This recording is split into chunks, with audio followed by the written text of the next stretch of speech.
All right, good afternoon, everybody. This is Jason here at my favorite pavilion here at Percy Warner with Brittany, and we are here to talk about Brittany's running. If when you think about the evolution of my channel and where it started and where it came from, Brittany is actually one of the first people that messaged me and was like, "This sounds so neat. Why don't you talk to these people?"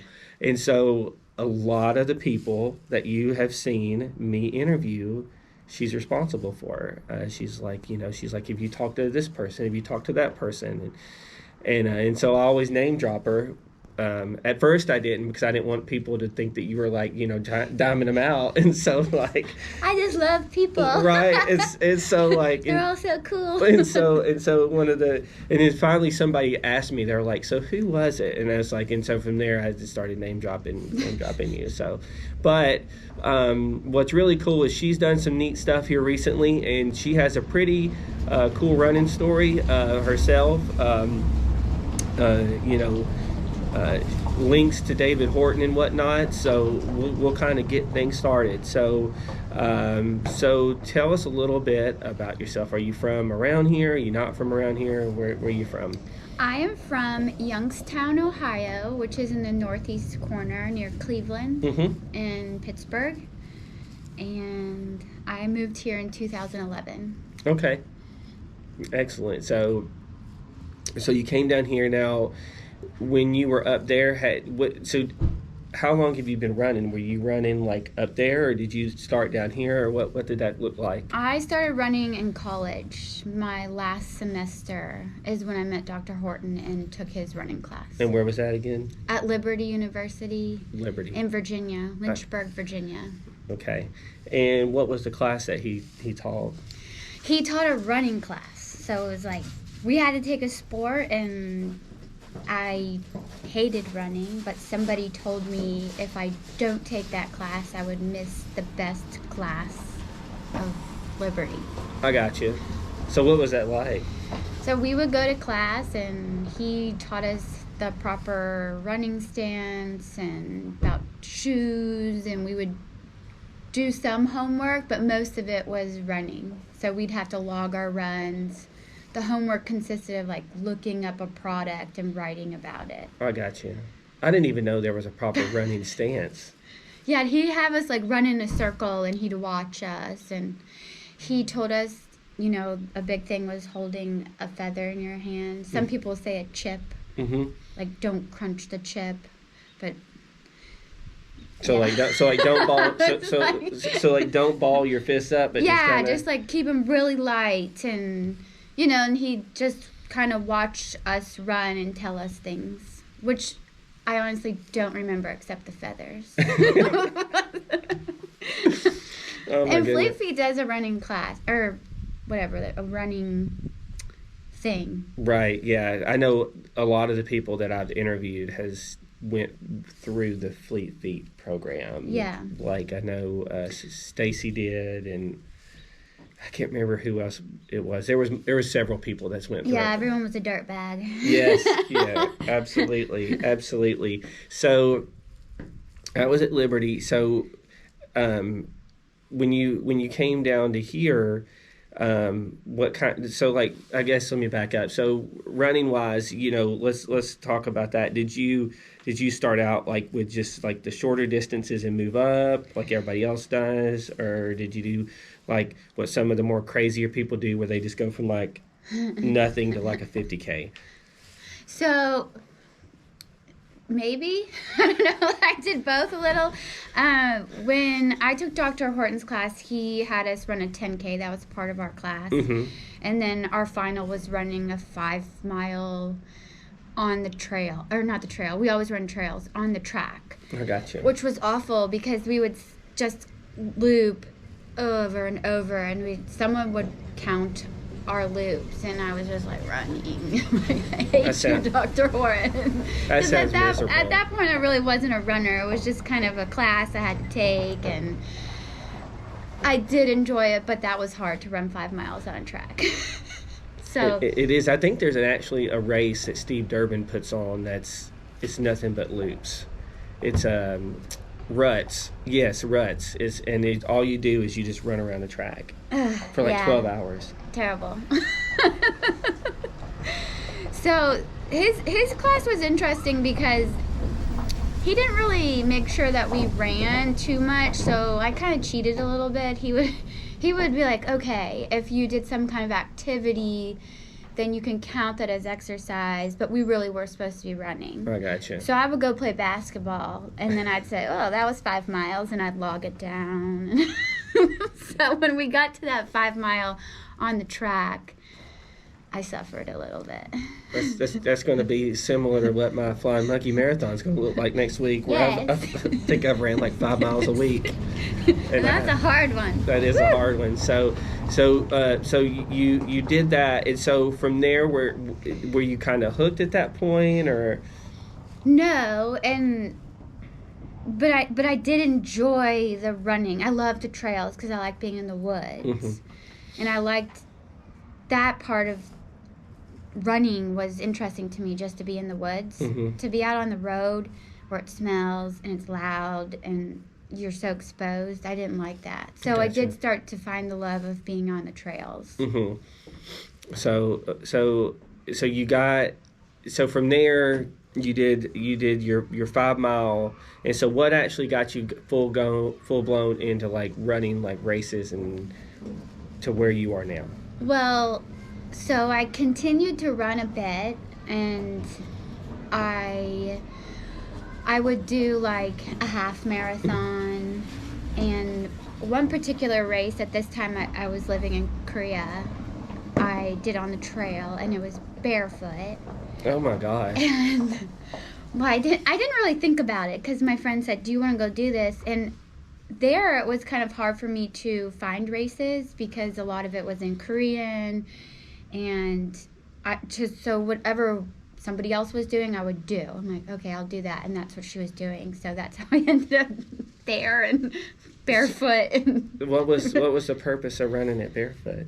I don't know. I really never figured that out, but everyone did it barefoot, and everyone's feet were cut up and muddy, and Were your feet like shredded? yes, but I didn't care. It was just fun.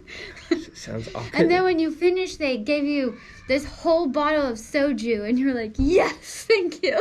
So were the trails there like? So were the trails like they are here at Percy Warner, where they're just kind of like rocky and Yeah. rooty? So you're like trying to run Yes. on rocky and rooty terrain. But I was young, like 22, so I just didn't care. So it didn't think twice matter. about it. I was just Yeah. like, And now yeah, you would let's probably do be like really Yeah, I'd be thinking, like, that hurts. Yeah. And why would you do that? what's the purpose of this? Wow. Yeah. So you mentioned Korea. So what I guess I know we're jumping around. What were you over there for? So when I finished college, I didn't know what I was going to do. I was just like, we're in a recession. What should I do? And I went to Korea. I just wasn't ready to pick a job, and so going to Korea sounded fun, and I taught English there, and I have a friend doing the same thing. She's been over there for a while now, like probably 4 or 5 years. yeah, people tend to stay a long time. Yeah, she loves it. I was just looking at Instagram today, and she posted like some pictures over there. So she really, really loves it over there. So did you do a lot of races over there, or was that? I did 3. 2 of them were road, and then it was the one on the trail. On the one on the trail. Yeah, with the bare feet. With the bare feet. And that was really fun because at that point my college roommate was living over there, and we did it together. Mhm. And she's the one that told me to take Dr. Horton's class, and she's the one that did my first ever run. Like, let's go out and run, because she used to run a lot, Mhm. and I just was like, okay, let's try, because she seemed to enjoy it. Yeah. Well, I So mean, that it's was fun. and that's one of those things where, like, you know, either you enjoy it or you don't. Some people, I mean, you know, I know people who work out religiously who hate running. They just don't like it, you know. But they'll go and to the gym and lift weights, or you know, do, you know, like that. You know, my wife does bar, you know. Oh, yeah. And that's like, That's like incredibly hard. It's way easier to run than it is to me to do that. Yeah, everyone feels comfortable in their own thing. Right, absolutely. Yeah. So you were over there. Now, when you were over there and you came back over here, you'd already had some races under your belt. So when I moved back here, I came straight from Korea to Nashville. I hadn't met this group of people in India. I got to travel a lot over there. Mm-hmm. And they lived here. They were working with a ministry, and so that's why I moved here.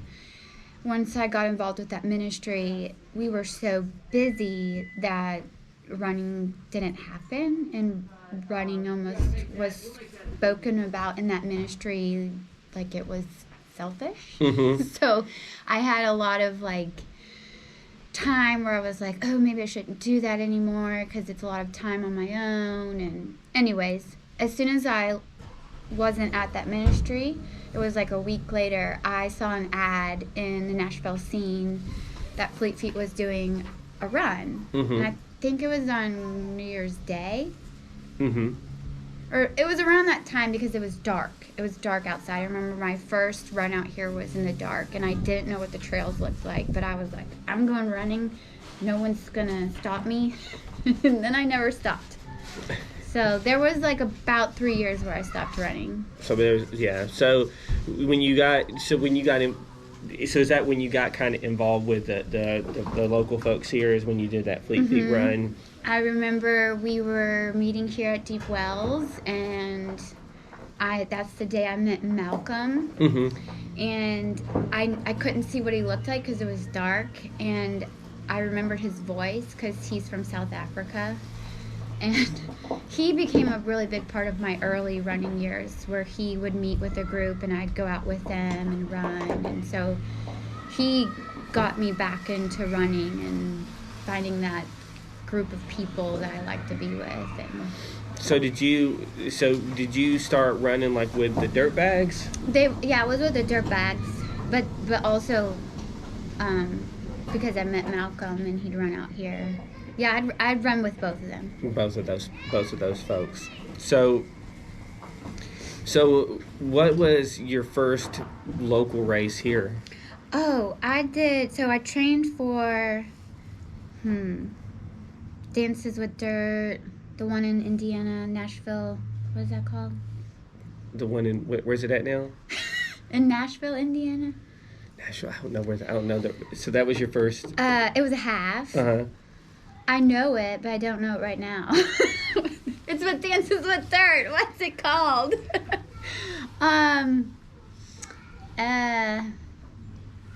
Whatever.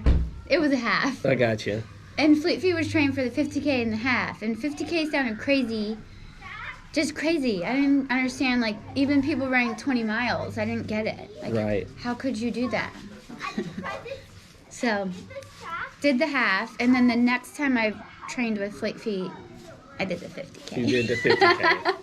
I was like, all right. I've actually never even heard of that race. You said Nashville, Indiana? Yeah, it thinks not.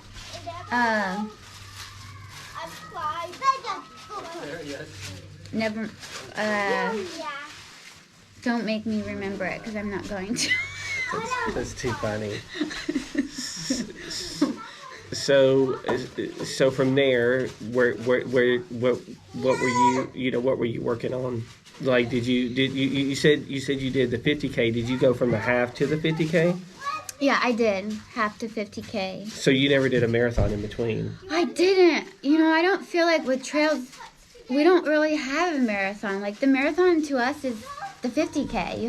That's just There's actually a really hard, well, not really hard, but there's a challenging marathon here that's put on by NRC, and it's a pretty good one. I mean, it's challenging.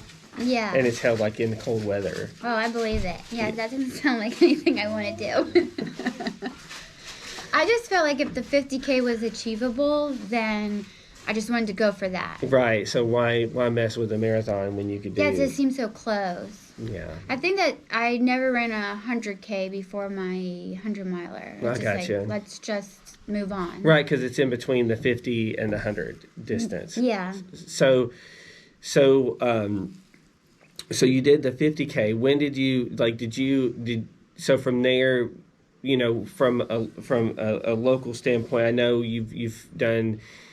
We were laughing because her ultra sign up is hiding a bunch of her races. Yeah. So you can't see all that she's done. So I guess let's talk about some of your favorite local races here that you've done. Okay, like I do all of Hardwin races. I love them all because I love being together with the community. Those races are so special because you see people working the aid stations and people checking you in, and they're there at the end, and you're like, I've run with you, I know you, and you just, it's more than just the run. Like, you're out there with friends, and that feels like family. So are you going to do Savage Golf now since he's got in? Oh, yeah. Have you been out there? I think I have. That's where Stone Door is, right? Yes. I have been there, yeah. I would recommend going out there and getting on the trail to see what it's like. It's So here's the thing. I don't like seeing the course. I don't like knowing about it. I don't like studying things. I just like showing up, no watch. I know I can do it, and I'm just gonna go for it. So you're just gonna go for it. You're just like that. That is a great race, and he just recently acquired it. I did see that. It was put on by the Rangers out there, and they put it up for bid, and he got it, which is pretty exciting because he puts on such great races, and that course is terribly difficult. I've never have ran it. I hiked part of it a few weeks ago. Of course, I hiked it with a 30-pound backpack on. Oh. And it was incredibly hard. I couldn't imagine. Are you training for something?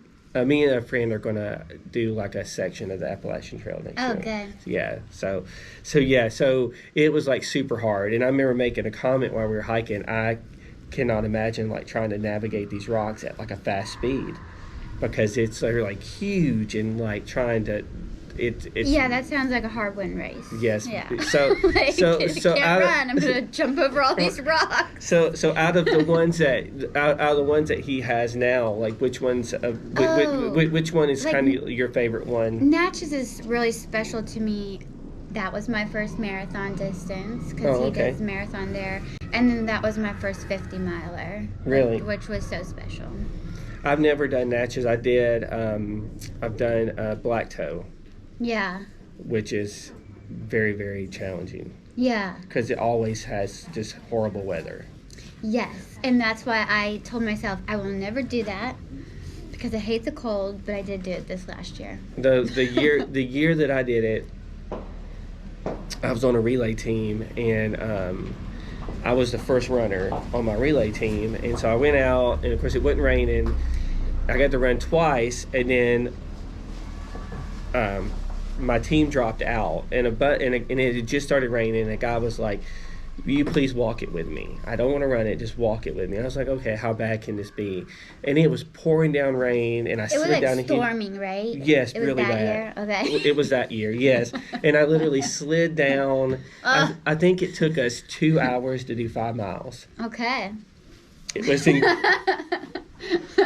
was It was so. We were walk running, or just no, walking? we were walking because it was just so rough. Slippery. Yeah, it was just rough. And the thing about that trail is it's once it starts raining, once you get to the back end of it, part of it just kind of washes away, and you just go. It's really hard to navigate when it's like you need trekking poles if it's raining. Yeah. Essentially. Did they I forget. You didn't have them out there. Or wait, they changed it to after a certain distance or something? The trekking poles you can have. I think race. Well, I think you can once it gets past a certain time or something. But there were people out there when I was running it that had trekking poles because they were the only people that was moving at a half decent speed because everybody else was falling all over the place because it was just... I remember that year because I was on an airplane thinking about you guys saying, I am so glad I'm not out there.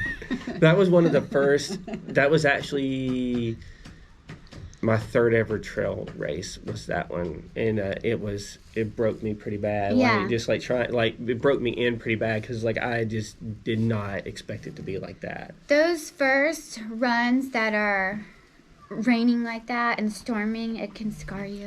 That was cool. That's what happened at my first 50K with stump jump. It rained so much that my arms hurt worse than my legs because I was like, oh, like just holding on, like, because I was so tense and tight, trying not to slip around, and it was raining so hard. I was so cold. I remember finishing that race, and I said to Mullen, who actually helped me through my 100, I told her I will never do that again, and she just said, well, we'll see. And that's a terribly hard course too. It's not just an easy course. It's more of a challenging course. So you said that was your first 50K. When was that? That was Was that like did you move into the ultra scene fairly quick after that half marathon, or did you? Yeah, I think it was like whatever the next training was. I did the 50K training. So you just jumped in with them while they were doing that. Okay. Yeah. I think that's what Stacy did too. That was her first 50K was out at stump jump, and she did it with the Fleet Feet people. And she actually, my first half, I roomed with her, and she was running the 50K. And so I learned a lot from her, and she ran my first 50K, and we trained a lot together through that. She's such an interesting person, you know, that she did that donkey race and stuff. Yeah, yeah, she loves that. I'm glad you talked about that. Yeah, that was pretty cool. So you said you said Natchez was your first 50 miler? The first 50 miler. I think that one was so special for me too because my dad and my husband was there, and it was just a hard race, you know, for like you to get mentally there, and so that was all meaningful. But my dad at the end of that course was waiting for me. I think it was about a quarter mile. Him and Dave were waiting, and I kind of got myself in a bad position because I sometimes know, okay, I have this much time, so I just take it. And like I pace myself. And right. So you just eased off of it a little bit. Yeah, I started walking more. I wanted to finish, but I knew I was just like getting really tired. Well, I got to the end, and in my head I had 3 miles, but really I think I had 3.5 miles, and I had 45 minutes. And so I'm like, okay, 3 miles, 15-minute miles, I can do that. But I got to the end, and I see John Harden, and I'm like already swerving because I'm like out of it, and I'm out of water. And he just looks at me, and he was like, Brittany, you have effing, and he says it. And nobody curses at me, so I was like, oh. He was like, you have effing 45 minutes to do 3.5 miles. And I was like, I can't do that. He said, well, do you want to quit? And I was like, no. And then he ran with me around the field till I got into the trail again. And then my friend Jennifer ran out some water to me. I mean, a bunch of people were there. I was just so out of it, but just so thankful at the same time because I knew all the support was there. And just something came over me where I was like, okay, I have to run. He had told me to rest in the water. And that saved me because I ran real fast. When I got to the water, I slowed down, caught my breath, and then ran real fast again. And then all of a sudden, there was my dad and Dave in the dark. I saw their lights, and I was like, God, I hope that's them because if it's not, I'm about to die. You know, It's scary out there as a girl. But it was them, and they ran me in, and I made it, and my dad fell. We're going down the hill like almost to the finish line, and he falls. He rolls, and I just hear him rolling. And I was like, Dave, get my dad. I can't stop. And so I'll never forget that. That's awesome. It was fun. My dad's fine. But we always laugh at him now, and he tells us, like, do you want to learn how to tuck and roll? And anyways. That's too funny. I loved that moment. That's part of trail running is falling on the trail, right? So do you mainly focus on races locally, like, or do you go out of state like some of the other folks do? I run Grayson Highlands. That's a good one. That's the one with the horses, right? Yes, and that's why I did it. Do it for the ponies. They don't tell you there's actually wild bulls there too. Which I'm running. I'm like, ooh, that's not a pony. Yeah, that's a bull. Yeah. But it's beautiful. So that one was out of state.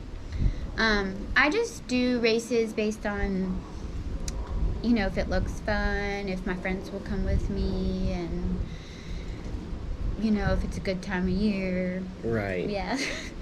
Yeah, I've never done Grayson Highlands. I did Cloudland Canyon, which was one. Oh, I did that one. That's a good one. Yeah. And then, of course, I did the Chattanooga 50, which is another good one. And then I did one of my early on races was the Yeti Nightmare when Jason and Sean did it together. So did you dress up for Halloween? Is that one back then? It was not. I don't think it was on how.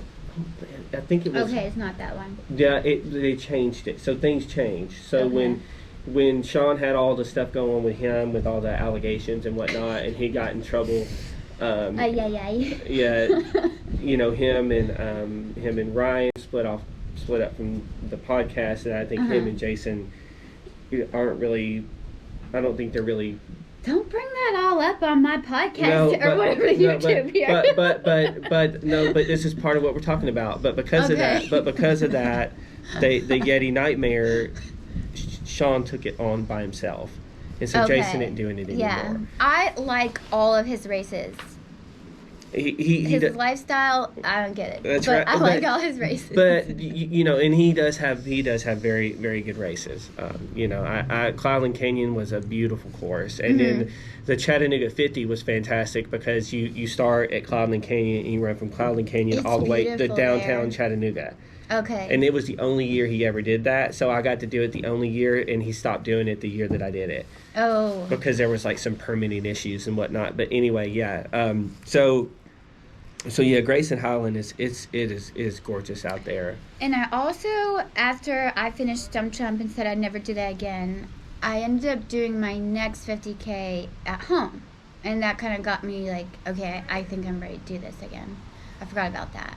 I ran a 50K there, and then I ran a 60K just based on that it was at home and I wanted my parents to join me. That's cool.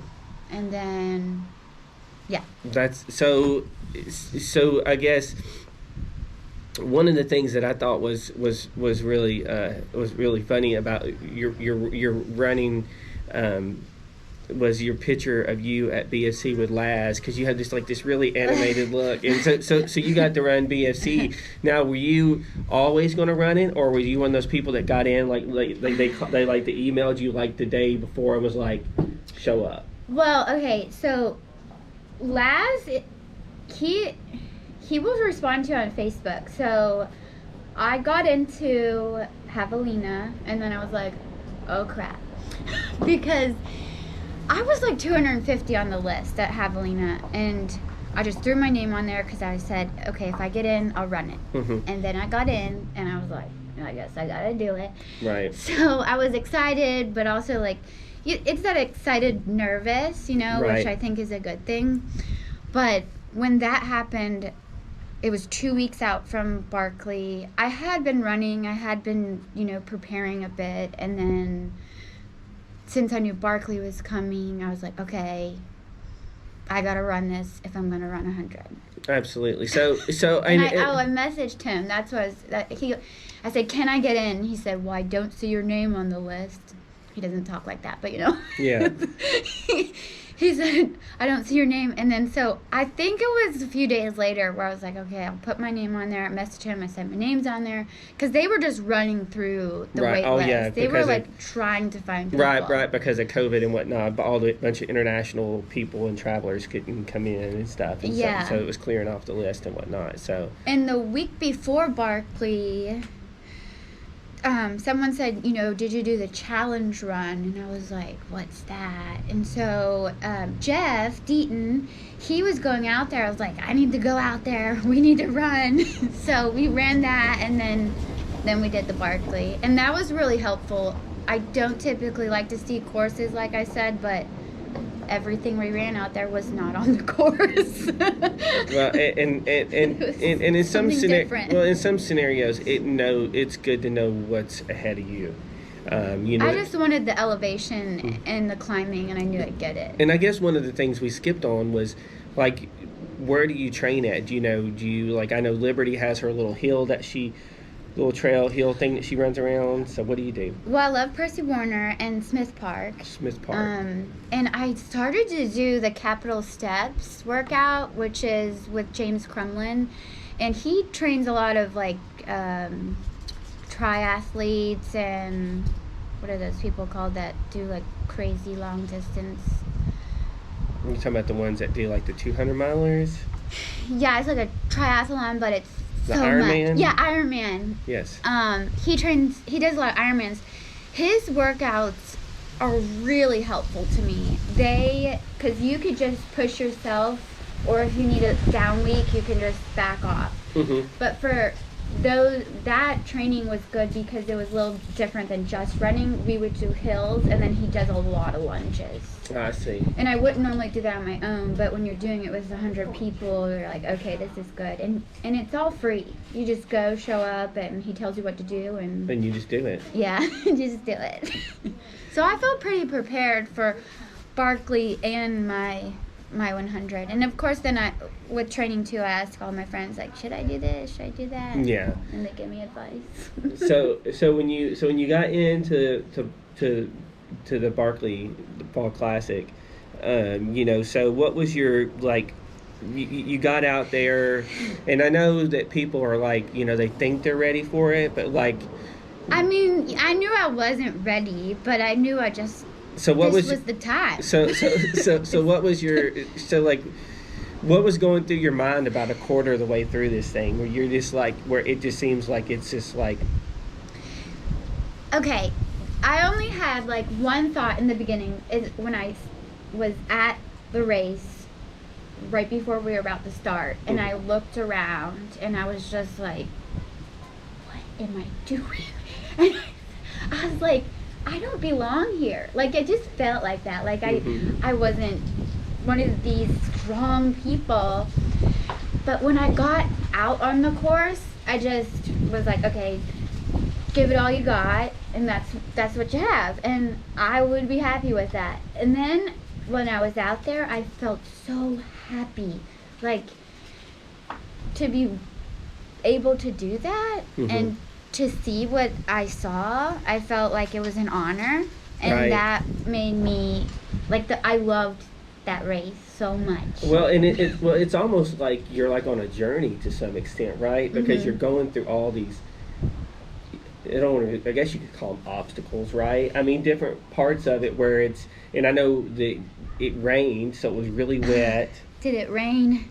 I was like, oh, is it like stump jump all over? But this time it was different because it wasn't so cold, so I could handle the rain. I never even put my jacket on. So as long as I wasn't cold, that was fine. Yeah.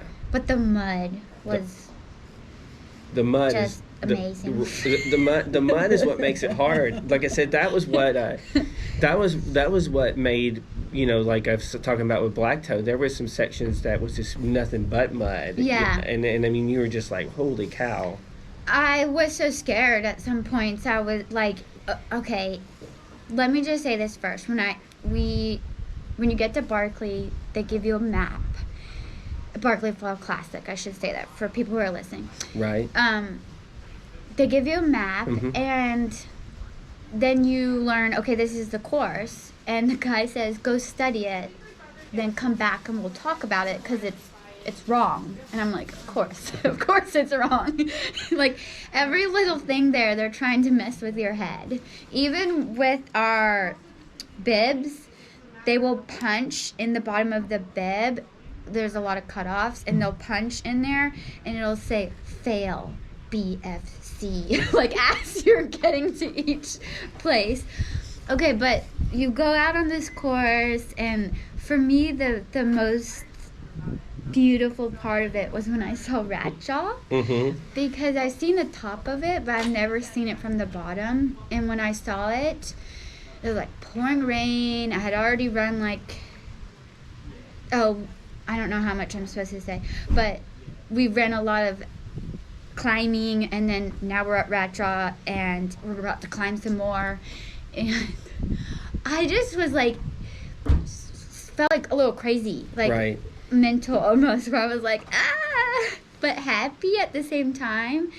And that feeling of just pure joy of this is what we're about to gonna do just pushed me forward. And I remember, I think I couldn't stop saying how amazing it was, and I feel like the people around me were like, this girl's nuts. Because I just kept like saying how happy I was. You're talking about the mind games. Have you ran his Strolling Gym race? No, I've only run that race of his. So you should run Strolling Gym. It's on the road, and you should do the 40-miler, because like he literally, like, he talks. There's so much shit talking that's done, and he doesn't even do it directly.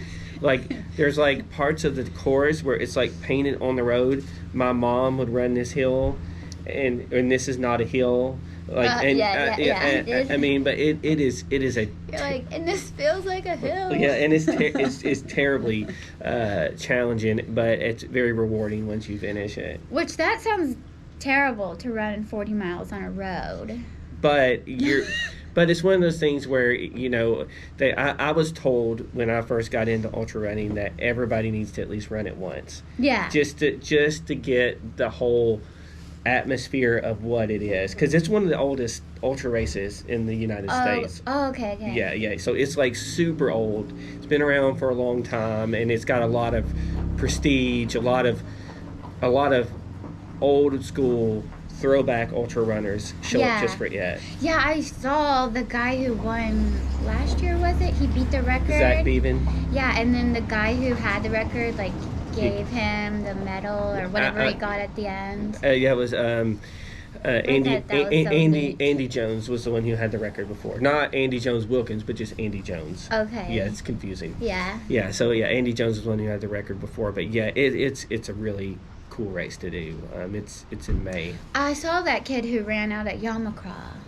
And Yamacraw is one of the best races ever. Everybody loves Yamacraw. Yeah. I literally don't think I've heard a single person say a bad thing about that race. Yeah, the whole thing. The race director. Everybody loves the race director. Yeah, good guy. Yeah, I met him at Cumberland Transit when I went to pick up my packet. Oh, yeah, because they sponsor that race. They sponsor the race, yeah, because Jason and them are real good friends. Good buddies, yeah. That's cool. Yeah, So we talked about BFC, and we'll move on to the grand finale, I guess, which was the Javelina 100. So you conquered BFC, you got through it, and then you started Javelina. And before we got started, we were talking about cold weather running and warm weather running, and you said that you really like warmer weather. Yes. And so let me sweat. I'll do it. And so Javelina is out in the desert. So this is perfect for you. Yeah. So you got in that you got into it, and then I hear that the atmosphere out there is just like amazing. It is. It was so great. I was really excited for that part. I just wanted to have a party in the desert, and that's what it was. So you got there, you lined up, and it started. How was the course? Because I don't know much about it. So I don't understand the math completely, but it's 5 loops, and it's supposed to be 20 miles. That's 100, right? 100, but the first loop was 22 miles, so I don't understand what happened. Like, let's get the last math. That's what I call it. I think it was 100 miles, but I don't know. The first loop was longer, and it was a total of 5. I got you.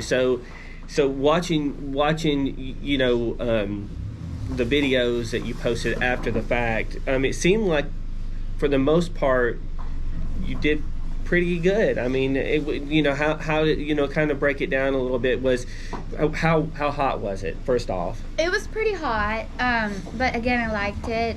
I've never been exposed that much. And in fact, when I run at Smith Park, there's that back section where you're exposed, and I usually avoid that because I'm like, that doesn't sound fun, even though I like the heat. But that entire race was like that back section of Smith where there's no shade. Right. And I knew that, so I did wear a hat, and I normally don't run in a hat unless it's going to rain or there's going to be some sun. And that helped. Like, just having the hat, I wore these arm things, and I had a pack in the back that those Nathan bandanas. Yeah. And it has a zipper, which I also learned from Jeff Deaton, because when I helped him, he had one of those, and we'd stuff ice in it, and that helped me. If I didn't have those two things of stuffing ice down there and here, and then of course for girls we put it in our bras and it helps. Right. When you're hot enough, you'll put it anywhere. Right. Just not in your body. Yeah, we all can't be Jason Lloyd and take our shirts off, right? Yes. So you were able to stay cool. Did it? I mean, like, was it in the 90s, 80s? Oh yeah, I don't know, close to 90. So it was hot, but yeah. But I guess being out there, it's a dry heat, so it's not which like everyone keeps saying, and I don't know what that means because it just felt hot. Like it feels different. Well, it's different because it's like, here you walk out and the humidity slaps you in the face, right? And the dew point's like 75 degrees. That's true. I feel like with humidity, it's you breathe a little different, and maybe you sweat more, but it's still hot. Yeah, it's still warm. There's no doubt about it. So, yeah. so in the evening time and when it got dark, did it cool down substantially? Yeah. That was great. So you actually didn't mind it being cool at this point? It wasn't cold. I never put my jacket on until probably early morning time. I got you. I finally put it on. I had it with me though because I wasn't sure how slow I would be going, or sometimes if you're at aid stations, it's good just to put it on. My friend told me to do. Yeah. So, were there any parts of it that you just really had a hard time in? I was so surprised how well things did go until they didn't, and I knew it would get bad, and I've seen people suffer, so I just kind of knew that was going to happen, and everything was fine. Like, I never had stomach aches, I never felt nauseous, which is like the same thing, but I never had any issues, except I started to get some blisters, and I never had that problem too bad. So that was something I didn't really know what to do, and I felt like it was too late, so I just have to keep going. It did slow me down a bit, and it just hurt and never stopped. Yeah. When my second pacer came in, Malin, she told me something really helpful and said, it's going to hurt, so you might as well run to get off your feet faster. Right. And that helped me a lot. Yeah. Yeah, because I did want. Sometimes I'd be like, I have to eat again. Eating. She said, I think you ate enough, and I'm like, no, I want to walk. You're like, no, I need to walk and eat. I couldn't believe how much I ate. Actually, you do eat a lot. I mean, even at the Yeti this year, I can't even tell you how much I ate because from a diet standpoint, I ate so much. I mean, I was pumping calories in until my stomach went south, and then I just quit eating. Well, that's why I was kind of expecting, a lot of people say eventually you can't eat solids, and I was like eating meatballs. And it sounds like, and this was your first 100 though, right? Yeah. So you're 1 for 1. That's awesome. Yeah. So I guess the future. as we're wrapping things up. Yeah. What's next for you? What's some of your goals? I don't know. I really would like to start a family, so I know I could keep running, and then hopefully that will happen. But family's priority, and whatever happens in between, I'll do it. So I don't have any races on the schedule, but if there are races that don't sell out, I'll probably jump in at the last minute. And who knows? I still may see you at 7 Trails, right? Yes. I did say I would maybe volunteer for that. Not maybe. I did say I'd volunteer, so I'll probably be there. Any reason to go down to Savannah Yeah. is, if you can find an excuse to go down there, it's. I love Savannah. It's one of my favorite places. So it's going to be a great race too. So. Even though it's a loop course, it's going to be a good time. So, well, I really appreciate you coming out and talking to me. It's really chilly out here. I know. Why'd you do this to me? No. Well, out there it was not chilly, and then we sat down in here, and it felt like the temperature dropped 20 degrees. So. Well, I'm not shivering yet. So No. And I was questioning whether I even needed this, and now I'm like really glad I had it. So, well. Anyway, that is it for today, and thank you again, Brittany, for coming out and doing this.